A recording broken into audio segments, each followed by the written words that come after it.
if we just look at another thing in his past, in 1994, and it's in this book by Daniel Esterlin, there's actually an email that Assange wrote to a NASA employee called Fred Blonder, and it was also copied in to somebody at Los Alamos Laboratories. And at the time of Assange's email, Fred Blonder was working on a cybersecurity program called the NASA Automated Systems Incident Response Capability. So it looks as though Assange was assisting in some way, whether that be in an open source way. I can't imagine it was in a true open source fashion if he's working for NASA and Los Alamos Labs, but he was in the, I mean, I'll not read it out, it's a bit geekish, the email, yes, yeah. But it's to do with cybersecurity or program security, right? Okay. So now there's another person, let's just read this, called Peter Zatko. Now Peter Zatko started working for DARPA, I think, in 2010. So DARPA is the Defense Advanced Research Projects Association, who were involved in a very early version of the internet. That's right. So they developed computer and other cyber-related technologies to do with connected to defense. So I'm just going to read this out. So there's a computer club in Germany called the Chaos Computer Club, which would have conferences. I was in Germany for Chaos Congress in 2009, a hacker conference. And after attending a series of talks, I was headed back to my hotel when I spotted Julian Assange. This predated my working as a project manager at DARPA as a hacker in residence, if you will. So he was employed by DARPA because he was a hacker the following year after he's at this computer conference, this guy, Peter Zatko. It was also before WikiLeaks released the video Collateral Murder, which we'll come on to, and hundreds of thousands of diplomatic cables, the Swedish rape allegations, and Julian ending up a virtual prisoner holed up in Ecuador's diplomatic mission. So in other words, what he's saying is, Julian Assange was kind of okay when I spoke to him at this point, yeah? So he's trying to, what he's insinuating there is, I would never have spoken to him if I'd known he was going to do all that. So given that I hadn't seen Julian in more than a decade, so he knew Julian Assange in 1999, I greeted him and we agreed to grab some dinner and a catch-up. After reminiscing about the old gang, he and I had been part of the same hacker milieu, as Julian would say. I asked why he had skipped out on the hacking scene to form WikiLeaks. Last I heard, Julian had left to study mathematics and physics at the University of Melbourne. He was working on a duress-based crypto file system, also known as the rubber hose file system. So that would be, I think, in 1997. Okay. Right? So he's gone. If he has gone to Melbourne University to study mathematics and physics, then he's gone there a little bit late. Because if he was born in 1974, 84, 94... He was going to be 25 in 99, so it's a mature student getting to... Julian told me his graduate work had been funded by a US government grant, specifically NSA and DARPA money, which was supposed to be used for fundamental security research. It was a time when the Bush administration and Department of Defense were seen to be classifying a great deal of fundamental research and pulling back on university funds. So he's possibly got links to the NSA at that point. From 99 onwards up to 2006, I can't see what he was doing. Right. But he's had possible ties to NASA, Los Alamos, and the NSA in the mid to late 90s. So here you have a non-US citizen at a foreign university doing graduate work studies, and the United States government came barreling in and not only snuffed out the funding and killed his studies, it also barred him from knowing what it was he had been funded to research. So you see, depending on who you ask, the US government actually helped create WikiLeaks, and the rest, as they say, is history. So, yeah. Some very dodgy connections there, by the sounds of it. If that seems to fit with everything else we're going to discuss at some level fairly closely. Okay. So we come now to the launch of WikiLeaks, which was in December 2006, and something which really raises alarm bells for me is that the Washington Post and Time magazine, they wrote articles about WikiLeaks, so promoting WikiLeaks effectively, telling us what was to come. Before any significant leaks had come out, they're bigging up this organisation in the mainstream press. Now, if you're a new media organisation, which is what WikiLeaks are, online newspaper or whatever it might be, normally you would have to build up a customer base by spending money on advertising or promotion in some way or other. So do you want to just comment on that, Andrew? Well, absolutely. I mean, you quite rightly made the analogy with an organisation perhaps like UK Column or Rich Planet itself, in that you need to make people aware of what you are doing. So you have to have a way of doing that, and one way is to start a regular update service. And maybe then Facebook wasn't as prominent as it is now and everything, but you could still. I think Google AdWords was sort of in operation by that sort of time. But anyway, however you do it, you're going to need to build up a regular updates and maybe have an RSS feed on your site so that you can feed updates to that and people can subscribe to that feed and get the updates. But unless you've got the mainstream media doing it for you. Unless you've got the mainstream media doing it for you, which, as you rightly pointed out, seemed to be the way that WikiLeaks immediately started to operate. Right. So before they've even gained any sort of reputation or credibility whatsoever, they're bigging up WikiLeaks, right? And by March, but after that point, by March 2007, they'd allegedly leaked 1 million documents within 3 months of starting. So. And that's a lot of documents. Yeah. So, but how did anyone know about WikiLeaks to give them the million? Those million documents. Yeah. In other words, where did those 1 million documents come from? That's who has access to 1 million documents to leak. And we are going to come on to people who've commented on that, such as John Young, in a moment. Right. So throughout the WikiLeaks life, as we've said, it's had help from mainstream media. And the main publications have been the New York Times in the US, the Guardian in the UK, and Der Spiegel in America, and also The Economist. I mean, these are just establishment arse-licking organizations that are not, they're not guardians of truth. They're architects of disinformation. Right, and I mean, I didn't really investigate WikiLeaks much at all. I had no interest in it and I think it was primarily because we're going to talk about Julian Assange's comment about 9/11, aren't we? And by the time that WikiLeaks came out, I already knew about 9/11, and therefore, to me, the WikiLeaks should be leaking information about 9/11, but it never has. But what was interesting was, I think in a previous conversation I had with you, or in a similar conversation I've had with other people, I felt that what they were doing with WikiLeaks, and it was essentially a psychological operation, and I felt that it was changing the way that they were going to get people to perceive the news and where the news stories came from. In other words, it was going to come out of a secretive organisation where you couldn't really get the name of the person that gave you the story because, and interestingly, you mentioned The Guardian a minute ago.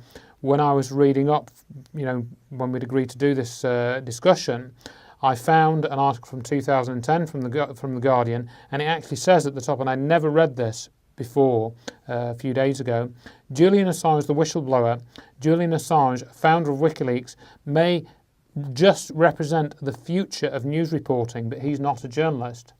So that was exactly what I thought. In other words, The Guardian seemed to be admitting to me, as I read it, that WikiLeaks was a psychological operation. So they know that they're losing out in print media and TV media. People are getting more and more information from the internet. So someone is going to define how that's going to work. Yes. Yeah. Exactly. Yeah. So you mentioned 9/11. So let's give the Julian Assange's quote on 9/11.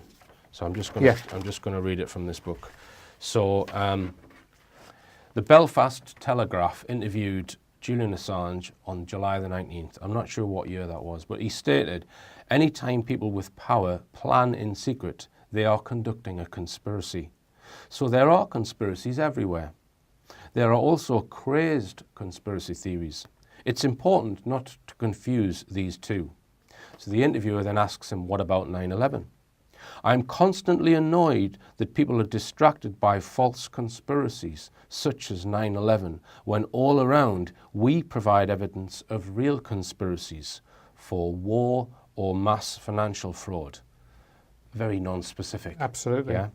What about the Bilderberg conference, the interviewer asks? That is vaguely conspiratorial in a networking sense, Assange claims. We have published their meeting notes, and as have other people published their meeting notes. So, to suggest that there was no conspiracy involved in 9/11, what planet is he living on? Right. And who was he really working for? Right.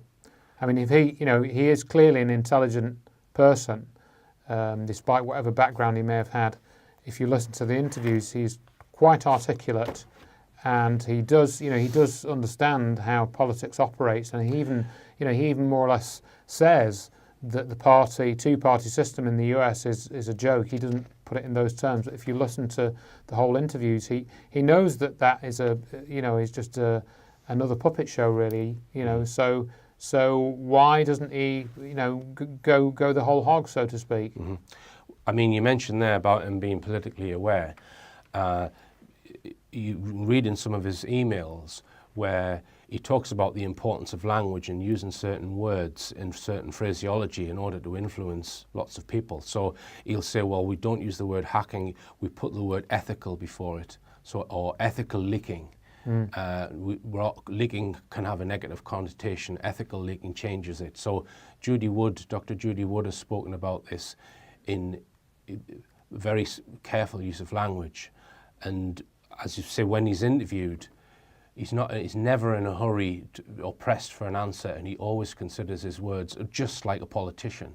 So how did he become so proficient, sounding like a politician with this computer hacking background? 14 pages about this topic. Also concurrently in Der Spiegel, 17 pages. The New York Times, I'm not sure how many, International Herald Tribune, and I believe the Telegraph also has it on the front page, and I haven't checked into the others. What do you say when people like the White House accuse you of compromising the security of troops in Afghanistan by virtue of this massive leak? Yeah.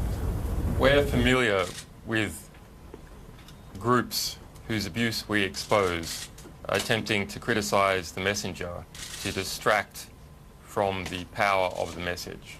And we don't see any difference in the White House's response to this case to the other groups that we have exposed. Can you then therefore answer the question that's been asked twice already by a journalist? You mentioned the word crimes. Can you please just be a bit more specific about what you meant by are these crimes committed within these documents? Because unless the question's answered, how do you expect the media to take you seriously down the line when there are potentially more good stories to come out? What is your specific question? You mentioned a while ago war crimes or crimes when you were talking about the documents. You weren't specific. What I'm asking you is to be more specific when you talk about war crimes, or crimes is I think the word you used. I think I was speaking about the issue in general. However, it is up to a court to decide clearly whether something is in the end a crime. That said, prima facie, there does appear to be evidence of war crimes in this material. An example is the Task Force 373 HIMARS missile strike on a house which killed 7 children. You find an average computer hacker, right? They don't speak like that. They're not so well trained in this art of political speaking. Political discourse, Yeah. that's right. Yeah. Yeah. So where's he been trained on that? And Yeah, that's a to good be able question. to hold his own in these, not that he's actually ever taken part in a proper critical interview.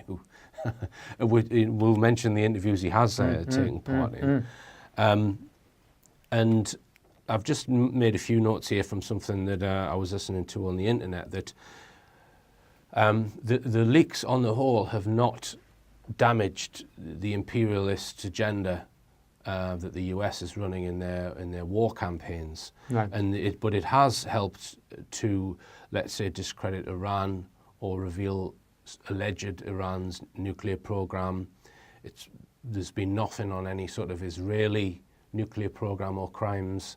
It's helped destabilize Pakistan. And one of the things that the leaks have done is, okay, it's revealed certain groups in Pakistan and Afghanistan as operating terrorist groups, but it's not found any link to US intelligence agencies or the fact that US intelligence agencies are controlling, let's say, the Pakistani intelligence agency and this kind of thing. So it's very one-sided disclosures. It is, and in fact, we're going to talk about the John Pilger interview, but that actually comes out in the Pilger interview. That's one of the notes that I made when I was listening to that Assange basically blames the formation of those, ISIL and ISIS groups on the Saudis.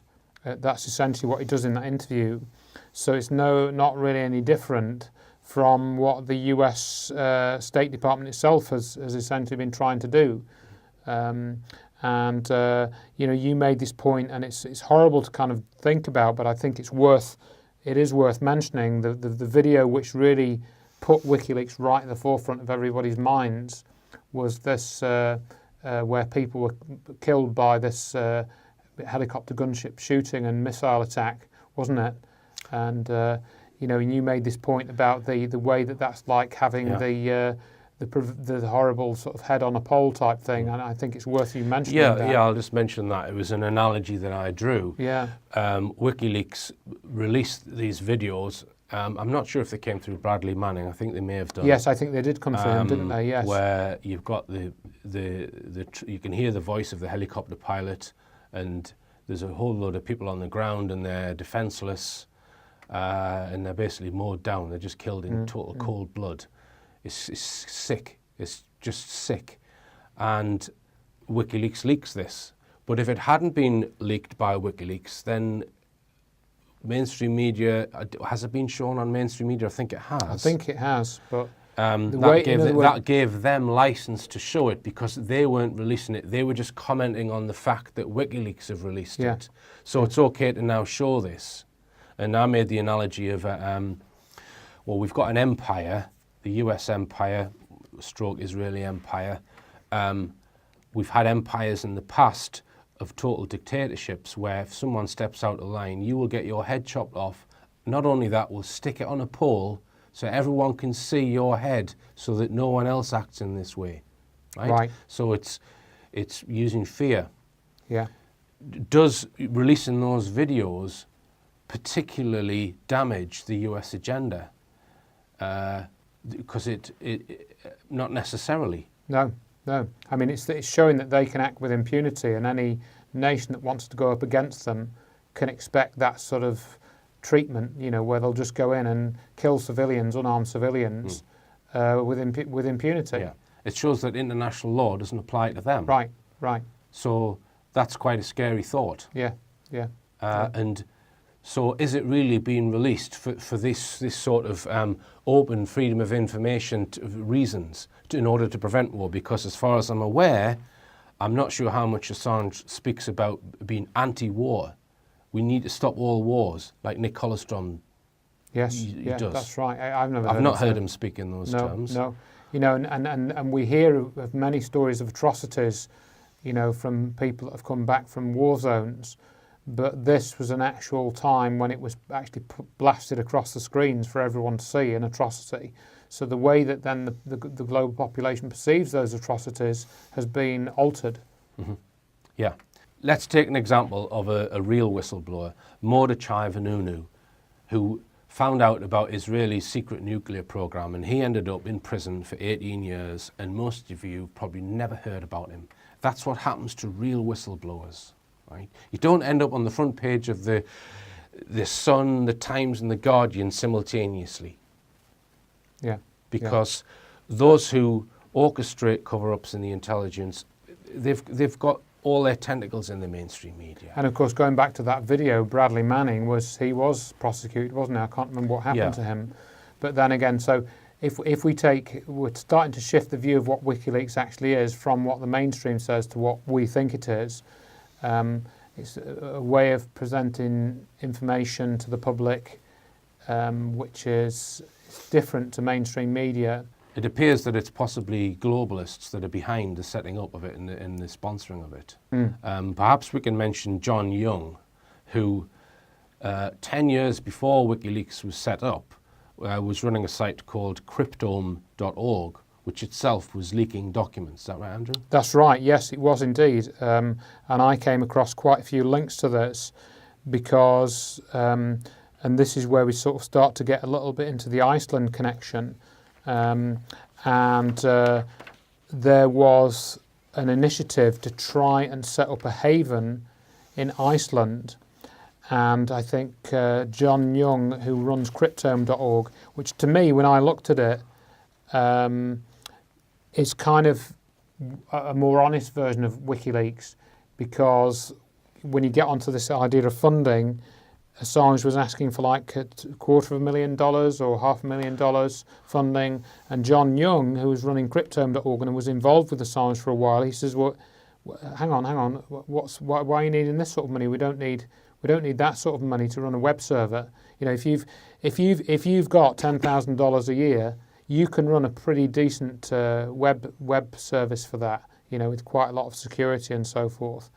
So, and there was quite a lot of discussion at that time, because I know that this Icelandic MP, Birgitta Jonsdóttir, she was involved with trying to get Assange and WikiLeaks a base in Iceland, and I think she came under fire for that as well, and that all went a bit wrong. And you can read about that on cryptome.org. And I think some of that is in the data. It's mentioned a little bit in Esterlin's book, isn't it? So, yeah. There's several quotes from John Young in this book, Deconstructing WikiLeaks. So John Young was actually invited at the start of WikiLeaks to be on the board, but very soon after he claimed that WikiLeaks is a fraud and they're working for the enemy. And he's made, as you say, he's made comments about the funding. I'll read out perhaps a few more quotes. So this is what Young has said.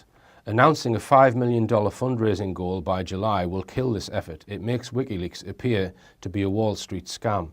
This amount could not be needed so soon except for suspect purposes. I'd say the same about the alleged 1.1 million documents ready for leaking. Right? So he's saying the fact that they've got so many documents straight away makes it look like a scam. Way too many to be believable without evidence. I don't believe the number. So far, one document of highly suspect provenance. And then he says here, well, it only came up in the topic of raising $5 million the first year. That was the first red flag that I heard about. I thought that they were actually a public interest group up until then. But as soon as I heard that, I knew that they were a criminal organisation, right?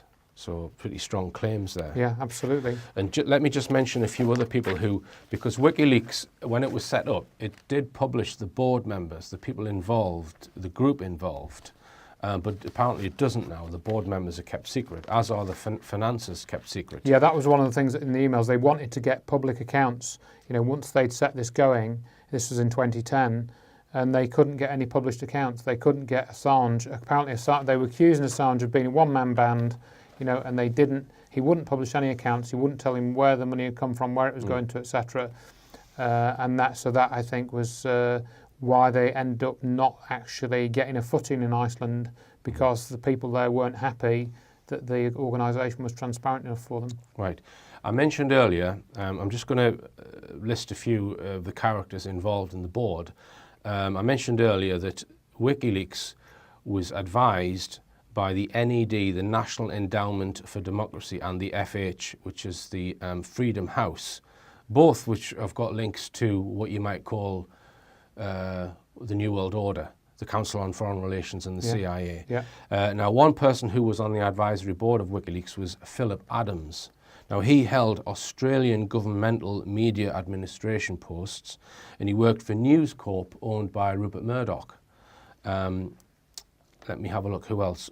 We've got Chinese dissidents and Tiananmen dissidents, but who had links to CIA, were on the board of WikiLeaks. One of them, Liu, I don't know if I'm pronouncing this right, Xiaob, Chinese literary critic, writer, professor and human rights activist who called for political reforms and the end of communism, single-party rule in China. So this is someone who wants to reform China, and this is things that I've heard in various emails that, let's say, states that are considered rogue states are targets of WikiLeaks, or rogue regimes.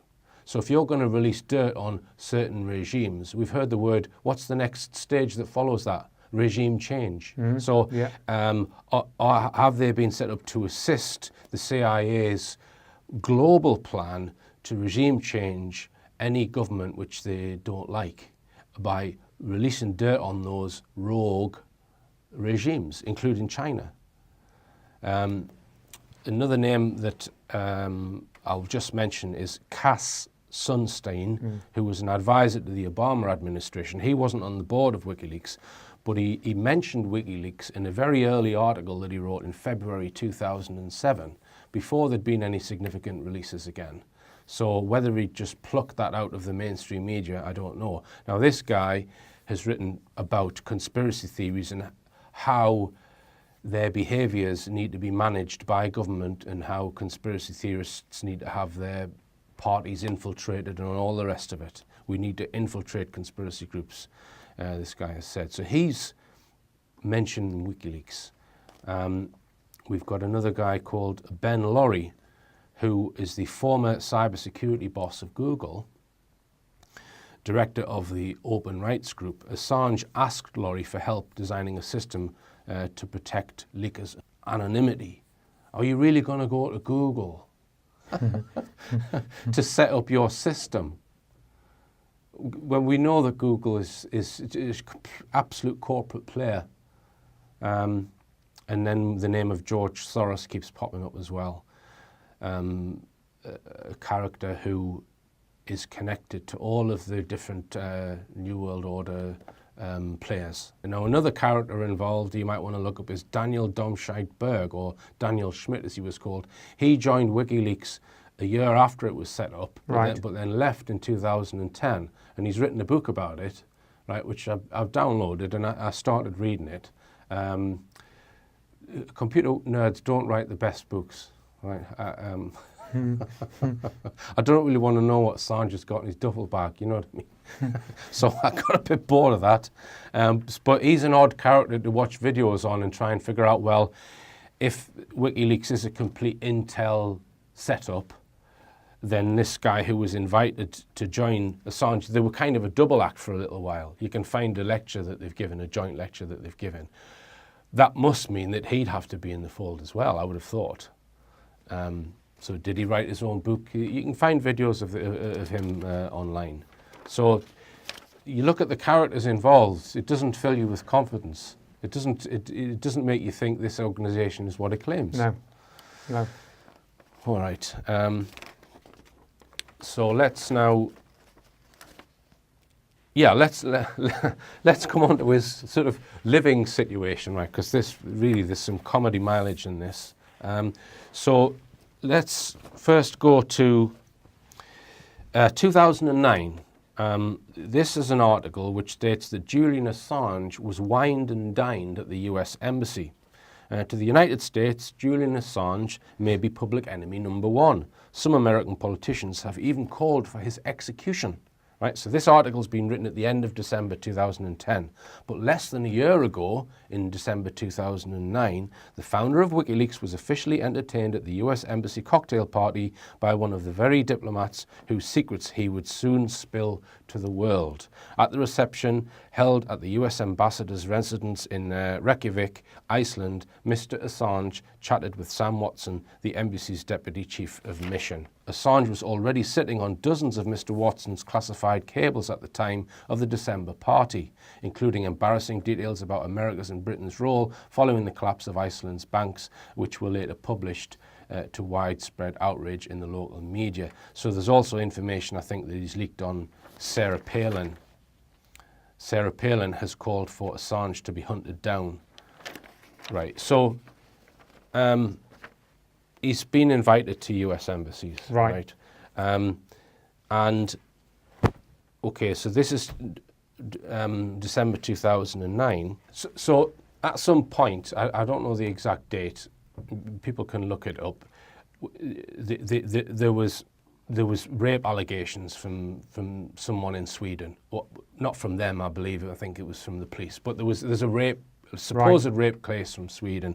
So he was then in legal difficulties. And there's also some alleged ongoing possible prosecution or stroke investigation from some court in the US, right? So he's kind of in exile and was given a home in the UK by independent video news journalist Vaughan Smith, and his family welcomed Mr. Assange, who created the whistleblowing website, into their home at Ellingham Hall near Bungay between December 2010 and December 2011.